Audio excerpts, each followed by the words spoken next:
Bem-vindos a mais essa edição do Leituras e Gostosuras, um oferecimento da livraria Joy of Life. Eu sou Cristina Matsaki, sua anfitriã de hoje à noite, e vou trazer para vocês dois títulos da editora Access Consciousness. A princípio parecem ter títulos tão diferentes, mas vamos explorar e ver o que eles têm em comum. O primeiro deles é esse aqui: Psicologia Pragmática, de Susana Mittermeier. Hum. E o segundo livro é esse aqui, que a gente chama carinhosamente de livro do peixe. Olha o título: Você ensinaria um peixe a subir em uma árvore? Da magnífica Anne Maxwell. Esse livro aqui do peixe, né, que a gente chama carinhosamente de peixe, o livro do peixe, ela tem um subtítulo que é o seguinte: uma abordagem diferente para crianças com TDAH, TOC e autismo. Interessante, né? A Anne Maxwell, a autora do livro, ela é, bom, ela, eu acho que ela é psicóloga, não é apenas terapeuta. Sim, ela faz atendimentos no país dela, né? E a especialidade dela é a infância, né? E, ao mesmo tempo, ela é parte da equipe do Access Consciousness, que é a empresa que oferece essas ferramentas através de cursos, através de facilitações, né? Essas ferramentas de desenvolvimento humano, um jeito diferente de você navegar a vida, né? Um pouquinho do sumário. Uma palavra sobre rótulos, uma nova perspectiva. E se seus filhos forem perfeitos, e assim vai.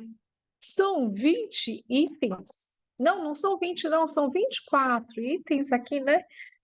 Que trazem um jeito diferente de ver o que antigamente era colocado, né? E talvez atualmente também muitas pessoas ainda vejam como uma deficiência de funcionamento da pessoa quando ela tem um diagnóstico ou, desculpe, computador caindo aqui. Então, esses rótulos, né, que as pessoas recebem com os diagnósticos de, por exemplo, um autismo, ou mesmo que não tenham diagnóstico, tenham traços comportamentais, por exemplo, de um TDA, um TDAH, TAH, né? Sabe? E o que seria isso? Seria um mau funcionamento, uma malformação neurológica? Ou é comportamental, é psicológico, é psiquiátrico? E o que isso traz, muitas dessas questões que nós vemos, mesmo hoje em dia, né? Por exemplo, nos vídeos de YouTube, ou mesmo em posturas de profissionais da área de saúde, e principalmente dos pais ou de pessoas que convivem com essas pessoas que têm, digamos, um comportamento diferente da maioria. Por exemplo, quantas vezes você ou talvez você tenha visto alguém, né, que entra no ambiente e num ambiente um pouco mais barulhento, mas talvez não seja tão barulhento, é a média, principalmente para quem mora, por exemplo, em São Paulo, né? O barulho de fundo, ele é uma constante, ou você entra num restaurante, ou mesmo numa livraria, né? É aquele barulho de gente, pessoas, né? E talvez tenha gente que consigam tolerar numa boa isso, sim, até gostam disso, né? E tem gente que não tolera nada, e tem gente que tolera até um certo ponto, né?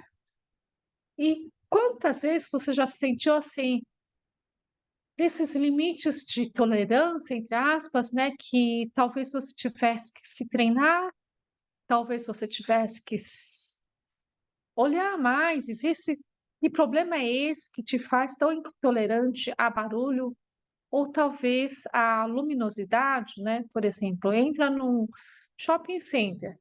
Shopping center é um lugar muito iluminado e também com iluminação, assim, com foco para que você tenha atenção em várias coisas, aquela mistura de cores, né?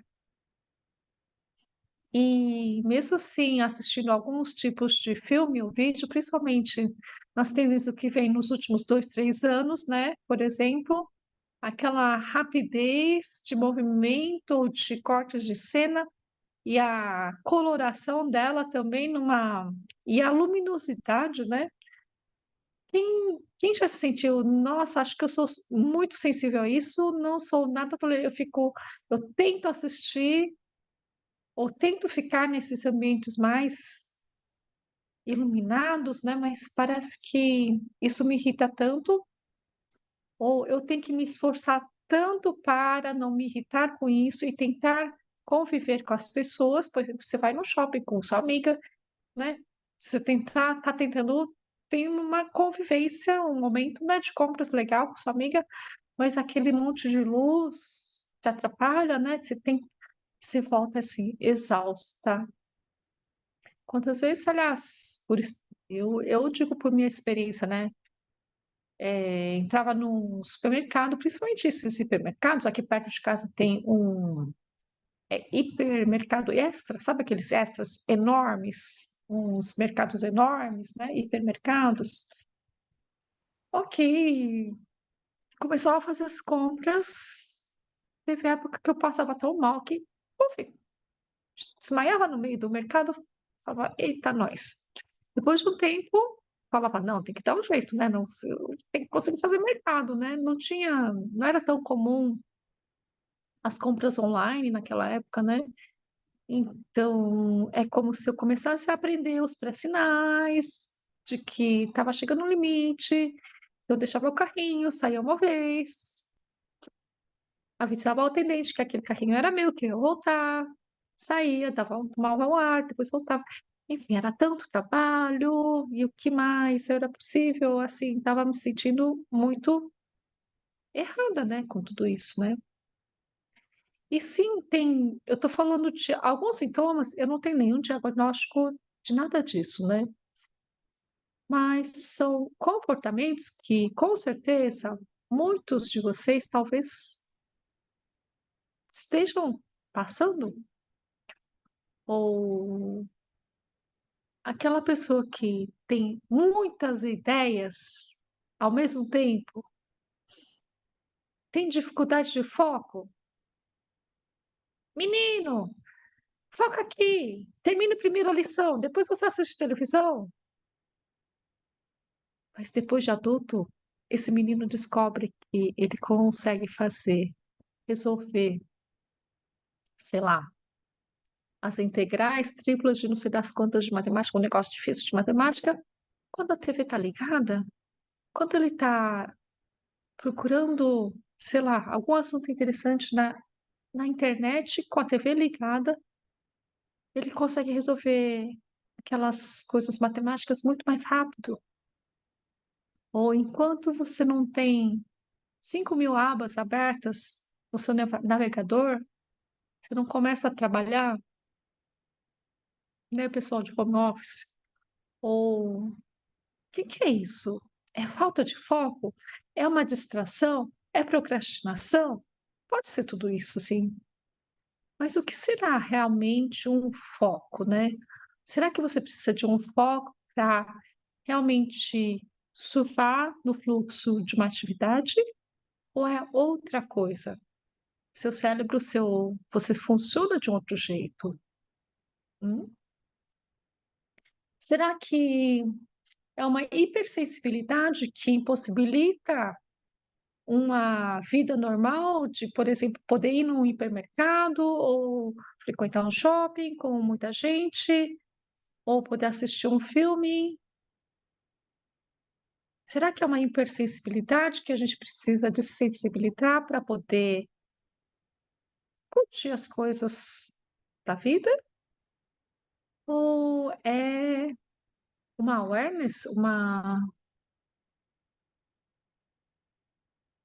simplesmente uma antena parabólica muito, muito, muito mais afinada, muito maior, de alcance maior, e que talvez não sejam só as luzes, as cores, o som e o tato, mas muito além disso, que essa pessoa está percebendo, e talvez não, por não ter a ciência, né? Ela não se tocou ainda que é essa antena parabólica enorme, ela simplesmente não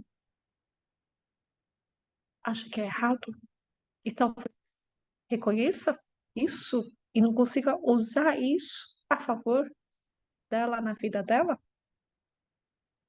Então é um pouco dessa perspectiva diferente, né, de começar a olhar esses lugares de, entre aspas, de mau funcionamento, né, e olhar através desse olhar de uma outra perspectiva e portas se abrem. Que outros jeitos de não só de tocar a vida, mas de olhar para essa pessoa, né, para suas habilidades, para as habilidades dela, um olhar diferente e reconhecer de reconhecer o que essa pessoa é mesmo, sabe? E não os erros dela, não os errados, não os comportamentos errados, mas simplesmente do que ela é e pode ser, poderia ser, se não tivesse nenhum desses erros. Vamos pegar um trechinho e vamos ler.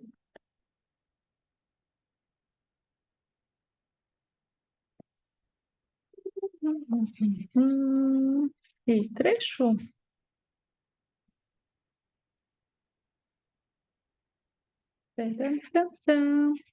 Capítulo 2, ou item 2, uma nova perspectiva. E se não houver nada errado com essas crianças, e se elas simplesmente forem diferentes, foram as palavras de Gary Douglas, o fundador de Access Consciousness. Aí ele fala aqui nesse capítulo. Quando concluí o curso de faculdade, em 1991, né? Meu primeiro emprego foi como terapeuta infantil e familiar em um centro de tratamento residencial para crianças rotuladas com transtornos psiquiátricos. Eram crianças incapazes de agir em casa, na escola ou na comunidade e haviam fracassado, entre aspas, fracassado várias vezes em ambientes menos restritivos. Então, ela estava trabalhando, o primeiro emprego dela foi nesse lugar onde haviam supostamente crianças problemáticas que não deram certo, não deram resultados em outros lugares, né? Nos Estados Unidos, os centros de tratamento residencial são considerados quase como o fim da linha para as crianças. Os únicos lugares mais à frente são prisões ou hospitais psiquiátricos estaduais. Havia duas modalidades para as crianças ficarem no centro. O programa residencial consistia em morar em uma das unidades residenciais 24 horas por dia, 7 dias por semana, e também frequentar o programa escolar altamente especializado, ou o programa de tratamento diário, que consistia em morar fora do campus e frequentar o programa escolar altamente especializado durante a semana escolar. Fui contratada como psicoterapeuta para o programa de tratamento residencial diário e trabalhei com crianças entre 3 e 18 anos. Era especializada em trabalhar com os mais jovens. As crianças diagnosticadas com TDA, TDAH, TOC e autismo apresentavam desafios de um tipo diferente para a equipe.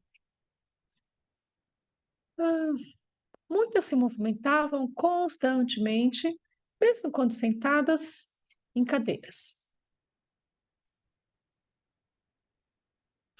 Hum, Riam em todos os momentos, especialmente errados, e deixavam escapar respostas, mas não conseguiam explicar como se tinham encontrado, mesmo quando as respostas eram corretas. O programa comportamental exerceu pouco ou nenhum efeito sobre essas crianças. Elas eram consideradas desrespeitosas, opositoras, complicadas e difíceis para trabalhar. Outras, mais gravemente incapacitadas, pareciam bastante desfocadas e desligadas. Como reagiam efetivamente, pareciam estar reagindo a algo não aparente para o resto de nós. Às vezes ficavam enfurecidas perante uma provocação que parecia ser pequena ou inexistente. As explosões emocionais delas apresentavam uma intensidade que me deixavam em estado de alerta. Havia uma ampla diversidade de pessoas na equipe do centro e elas vinham de muitas disciplinas diferentes. Meus favoritos eram os mágicos, que viam as crianças de maneira como elas eram, não como os rótulos que haviam recebido. Eles eram as pessoas que davam um voto de confiança às crianças. Sabiam que as crianças estavam se empenhando ao máximo, com as ferramentas que possuíam. E essas eram as pessoas que quem as crianças mais gostavam. Uma dessas mágicas era uma mulher chamada Naomi, especialista no programa da escola.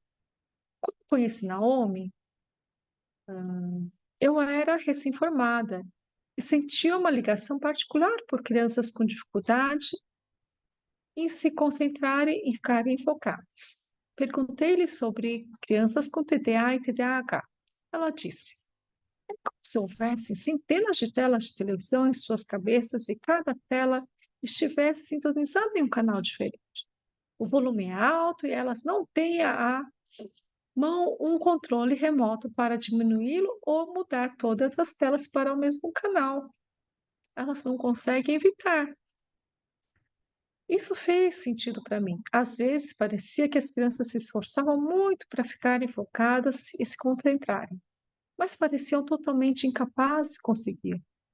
Percebia uma conexão com elas, porque eu também sempre tive uma série de coisas na minha cabeça simultaneamente.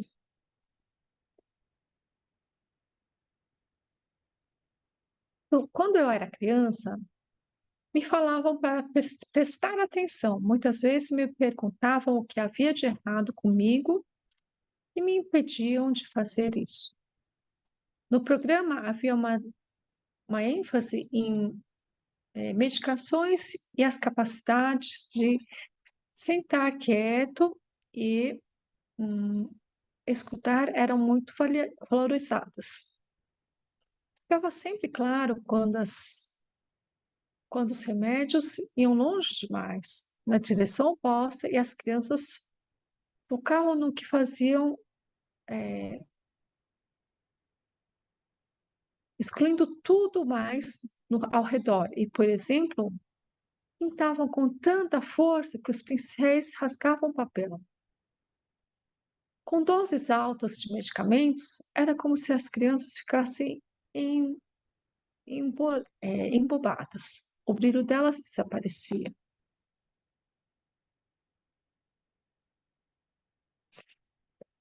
Então, esse é só o comecinho de um capítulo, né? E o que será que existe, né?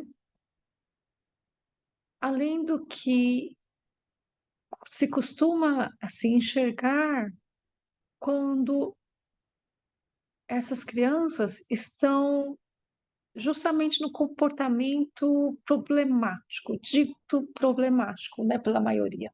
por exemplo, se jogando no chão, é altamente emocional, gritando de raiva, por exemplo, né. O que será que existe além dessa expressão no momento, né, corporal, emocional, né, e também, principalmente, além do julgamento das pessoas de que isso não pode acontecer, isso é inadequado e isso é um problema, que é o que normalmente se passa na cabeça de todo mundo quando, está presencia essa situação, né.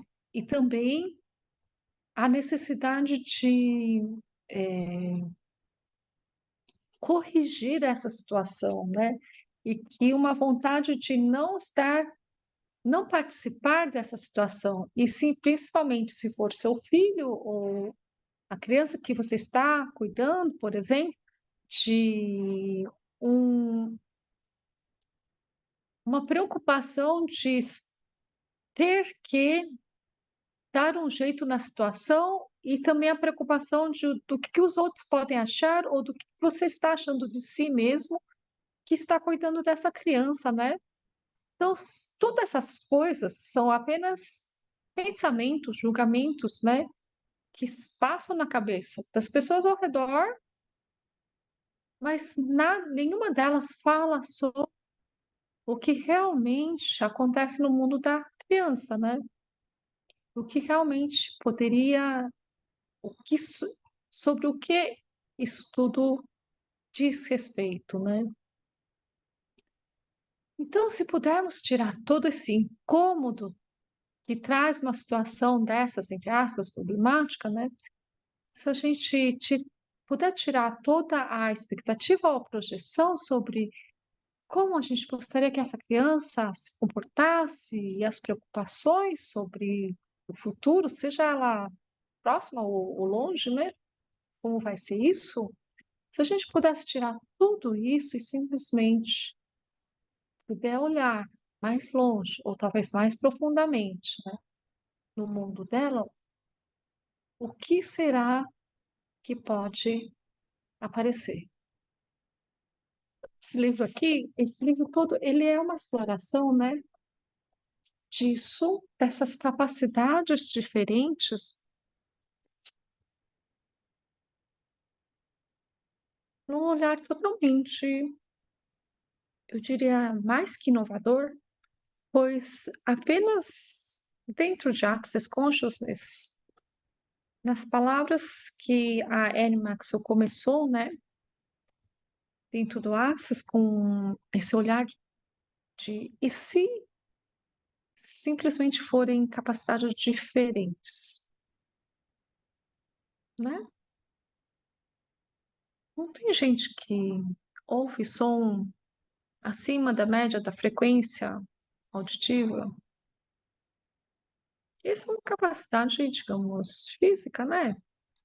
Mas e se você tiver e se essas crianças têm capacidades não só físicas, né, diferentes, mas uma awareness da situação, inclusive do que pode acontecer daqui a alguns segundos ou já aconteceu, mesmo elas não estarem presenciando aquilo lá, a situação, né, essa sabedoria, né, e se tudo isso for uma capacidade diferente, são apenas crianças diferentes, talvez não tenham sido catalogadas pedagogicamente, né, ou comportamentalmente, né. O que seria então? Presente seria ter essas crianças no mundo, conviver com elas, né, criar uma vida com elas. Bom, o segundo livro de hoje, vou falar rapidinho também, chama-se Psicologia Pragmática. Ferramentas práticas para ser loucamente feliz. Olha só que título. Ferramentas pragmáticas, práticas. É psicologia pragmática, ferramentas práticas. Ah, então é psicologia, mas você não vai precisar entender as filosofias ou as teorias. Uhum. Elas são práticas, são ferramentas, né? E elas servem para quê? Para você ser loucamente feliz. Então, se você não topa isso, de ser loucamente feliz, talvez esse livro não seja para você. Tá tudo bem. Pode parar o vídeo, vai fazer outra coisa.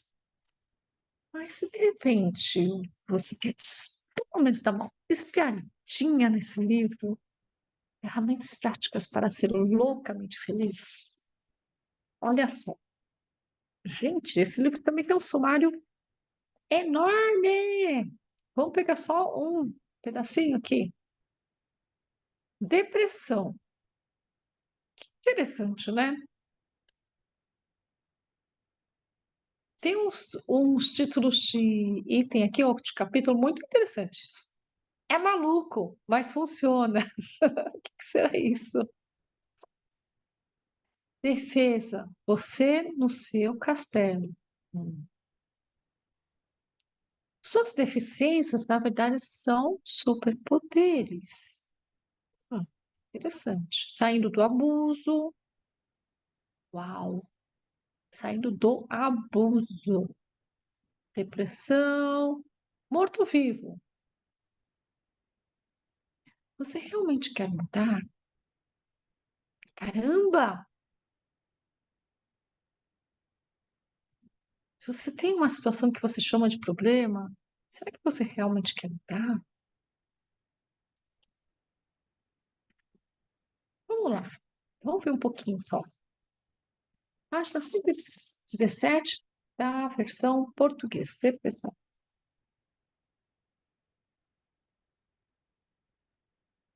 Taratatã.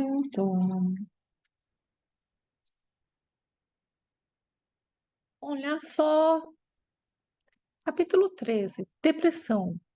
A grandeza de você. Você já tinha imaginado alguém juntar depressão, a palavra depressão com a palavra grandeza de você? Pois é, tá aqui no título do capítulo 3 desse livro da Susana Mittermeier.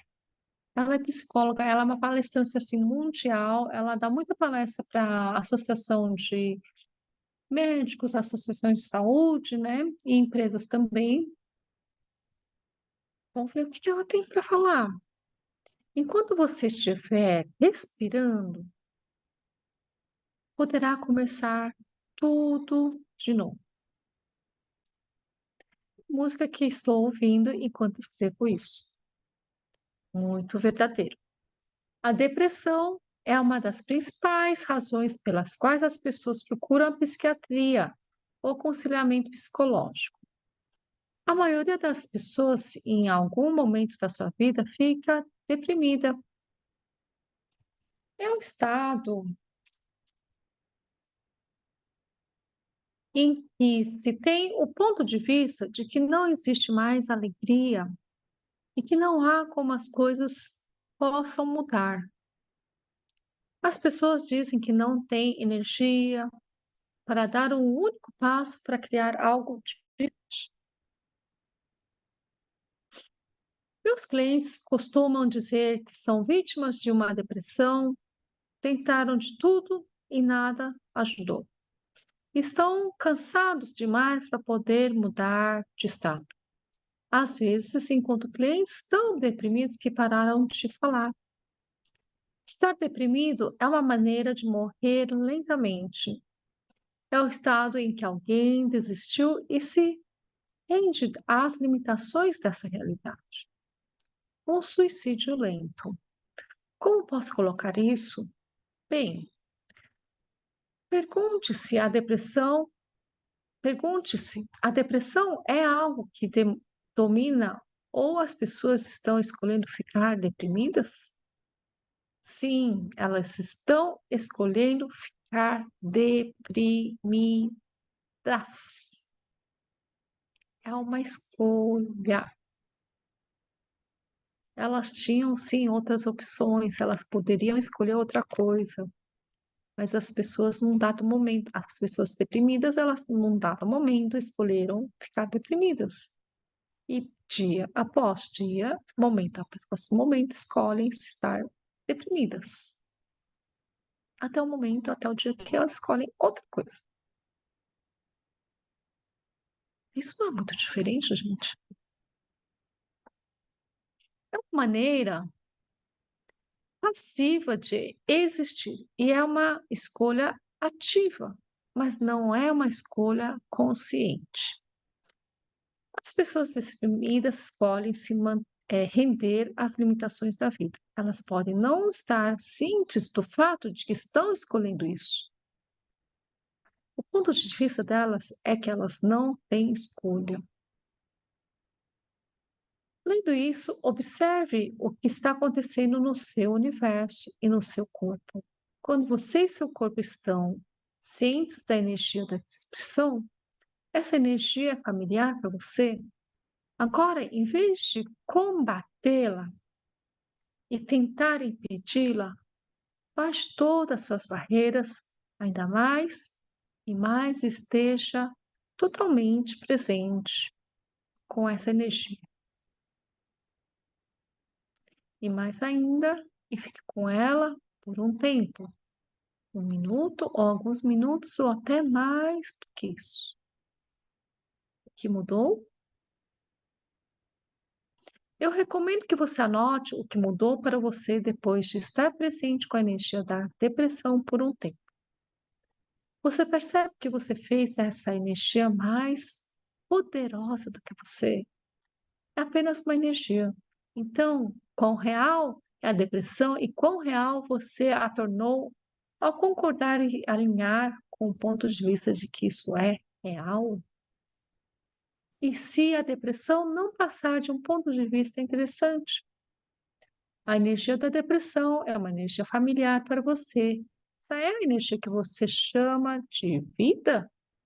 Você definiu essa energia como quem você é? Novamente, seu ponto de vista cria sua realidade. Gente, hum, talvez numa próxima vez, ou talvez numa live, tenhamos esse assunto depressão, que tem muita coisa para se conversar, se apresentar e principalmente jogar luz nesse jeito diferente que a Susana traz, né, de olhar para a depressão. E sim, nos anos que eu estive com depressão ou deprimida, né, parecia sim que não havia outro jeito, porque eu era vítima de uma doença, de uma coisa que externa que veio, né, até o momento que eu escolhi não mais isso, escolhi algo diferente. E ok, não foi assim da noite para o dia e nunca mais depressão, mas foi onde virou a chave, né, e as coisas começaram a mudar.